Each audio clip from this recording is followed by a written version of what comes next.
Hey guys, Dave Kozak, founder of Elite Collegiate Planning, managing partner and CEO of Paradigm Financial Group, bringing you some additional elite college knowledge. So today I want to talk about developing a college list. How do you start, right? A lot of people, students in particular, they're getting bombarded with information from all directions. You should look at this school, you should look at this school. Do you know where you want to go? Have you ever been on a college visit? Have you done that? I think the easiest way to start a college list is to define an interest, first of all, right? So an interest may be you want to be south, you want to be north, you want to go to school in Pennsylvania, you want to go to school in Virginia, you want to go West Coast, right? You can establish an interest. And so that's a good starting point. Then you can go to Google and you can do some searches, best schools for nursing in PA, best schools for environmental engineering in California, best schools for nuclear engineering in the southern United States. So that's where it starts, right? Now, let's say you know what schools, but you don't know what majors. Okay, so you want to look at this school, you want to look at this school. Easiest way to start developing that college list is you go on the school's website, so let's say Drexel, for instance. You want to go on Drexel, you go to Drexel's website, you go to admission, you look at programs, and you understand all the programs they have, and you say, okay, well, Drexel seems like a fit. I know I want to do something in science, I'm not really sure what I want to do, or I know I want to do something in humanities, I'm just not sure. If they have those programs, okay, there's the start of your list. In addition to that, what I would do while I'm on those college websites or those university websites, I'd make sure I'm looking at admissions deadlines and stuff, because having a complete and organized list is the best way to go through this process. So you're doing your research. The last thing you want to do is constantly go back to the site, find more information, go back to the site and find more information.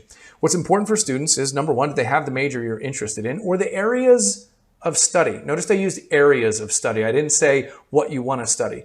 Most people have an affinity to a type of learning or a specific, math or science or English or history. Or they enjoy one subject more than others. Some people don't, and that's okay. I'm not saying you have to make a decision on what you want to do, but in developing a list, you're going to go in and be doing this research. Do they have these types of programs at this school? If you go on, they have the program, put it on the list. You can have a list of 100. We'll whittle down from there. As you start to get more involved in the college game, what you realize is you do have preferences. And those preferences will make themselves known to you over time. So a simple example, right? Somebody got a food allergy. They didn't demonstrate it for a long time. Sophomore year of high school, they started developing irritability in the stomach for particular types of food. They realized that I need to find a college that has a excellent dining program where there is a variety of options and things that aren't going to make me ill. Okay, for that person, that takes a priority on that college list search item. So now you're going in, you're typing, okay, does the school have the program? You're cross-referencing, you're looking at admissions deadlines, but now you're also saying, okay, what's the food like? Can I find a review? Can I understand what they do differently than other schools as it pertains to a specific desire? In this case, it was food.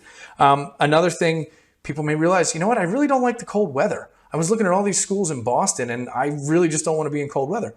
Okay. Well, that will cut out a bunch of schools on that list. So you're kind of creating this big list to refine it to a smaller list over time, to refine it to a smaller list, and you're trying to get to 6 to 8 schools that you're going to apply to.